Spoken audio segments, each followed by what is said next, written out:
Assalamualaikum warahmatullahi wabarakatuh. Alhamdulillah wa syukurillah wa la hawla wa la quwwata illa billah. Ashhadu an la ilaha illallah wahdahu la syarika lah wa ashhadu anna Muhammadan abduhu wa rasuluh. Amma ba'du,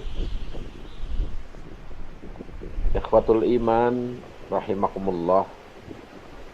Allah Subhanahu wa taala berfirman, la in syakartum la azidannakum wa la in kafartum inna azabi lasyadid. Quran surat Ibrahim ayat 7. Sesungguhnya jika kamu bersyukur, pasti kami akan menambah nikmat kepadamu, dan jika kamu mengingkari nikmatku, maka sesungguhnya azabku sangat pedih. Ikhwatul iman rahimakumullah. Kali ini saya ingin menyampaikan sekilas tentang hakikat kemerdekaan. Kemerdekaan merupakan salah satu karunia yang besar dari Allah Subhanahu wa ta'ala. Kepada siapa? Kepada hambanya, kepada manusia.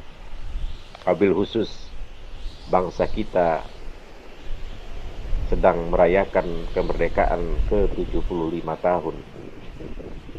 Ia merupakan nikmat urutan kedua sesudah nikmat kehidupan. Namun ia tetap berada pada satu urutan di bawah nikmat termahal, yakni nikmat iman. Karena nikmat iman tidak bisa dihargakan dengan materi. Sebagaimana nikmat-nikmat lainnya, Allah Subhanahu wa ta'ala memerintahkan kita untuk mensyukurinya. Sebab mensyukuri nikmat akan menghasilkan pelipat gandaan nikmat itu sendiri. Sedangkan kufur nikmat akan menyebabkan nikmat itu berubah menjadi sumber bencana, bahkan azab. Sebagian ulama mendefinisikan syukur nikmat adalah memanfaatkan nikmat di jalan ketaatan sehingga nikmat tersebut bertambah. Apabila suatu bangsa pandai memanfaatkan nikmat kemerdekaan dengan menjalani kehidupan berbangsa, bermasyarakat, dan bernegara penuh dengan berbagai program ketaatan kepada Allah Subhanahu wa ta'ala, niscaya nikmat tersebut akan Allah Subhanahu wa ta'ala tambah kemerdekaan itu. Dengan menjalani kehidupan, tentunya kita sebagai masyarakat, sebagai bangsa yang bernegara dilandasi dengan wahyu Allah Subhanahu wa ta'ala, insyaallah mudah-mudahan dijauhkan atas segala azab Allah Subhanahu wa ta'ala. Allahu Akbar. Lalu saat meraih kemerdekaan justru membesarkan paham nasionalisme, materialisme, sekularisme dalam kehidupan berbangsa dan bernegara. Masihkah kita heran mengapa setelah hidup di alam kemerdekaan berpuluh tahun, bahkan 75 tahun kemerdekaan yang kita rayakan di hari ini, justru kita sebagai bangsa semakin terpuruk? Bukankah apa yang sedang kita alami sekarang hanyalah sebuah bukti kebenaran firman Allah Subhanahu wa ta'ala yang disebutkan di atas?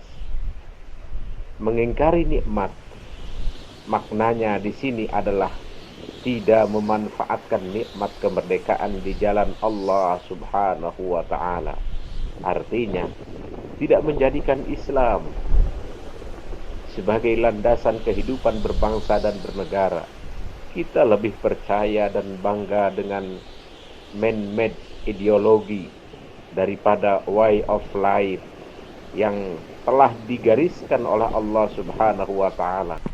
Menurut seorang ulama, hakikat kemerdekaan atau kebebasan adalah kemerdekaan atau keberadaan manusia sebagai hamba Allah, baik dari sudut penciptaan, perasaan, maupun akhlak.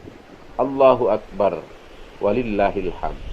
Artinya, seorang manusia menurut pandangan Islam barulah akan disebut merdeka bila mana ia sadar dan berusaha keras memposisikan dirinya selaku hamba Allah Subhanahu wa taala saja dalam segenap dimensi dirinya, baik penciptaan, perasaan maupun akhlak, dan negara akan divonis tidak merdeka atau belum merdeka bila mana ia masih menghambakan dirinya kepada selain Allah Subhanahu wa taala. Atau dengan kata lain, kemerdekaan seseorang atau suatu bangsa sangat ditentukan pada seberapa besar upaya individu atau bangsa tersebut menjadikan kalimat tauhid la ilaha illallah sebagai motivator dan inspirator utama pembebasan diri atau bangsa dari dominasi apapun atau siapapun selain Allah Subhanahu wa taala. Dan pada dasarnya inilah yang telah didakwahkan oleh Rasulullah Shallallahu Alaihi Wasallam sebagai panutan kita. Tak ada seorang pun Rasul yang diutus Allah kepada umat manusia melainkan menyampaikan pesan abadi dan universal, hanya menyembah kepada Allah Subhanahu wa taala dan menjauhi taghut atau syaitan. Ini pula yang telah disampaikan oleh sahabat Rabi bin Amr radhiyallahu anhu saat beliau diutus Khalifah Umar bin Khattab radhiyallahu anhu untuk bernegosiasi bilateral dengan negara adidaya Persia.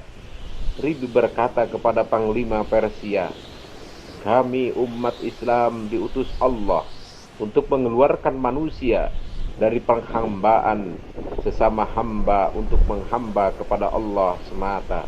Mari kita rayakan hari kemerdekaan 75 tahun dengan rasa syukur kepada Allah, dengan rasa mendekatkan diri kepada Allah Subhanahu wa taala.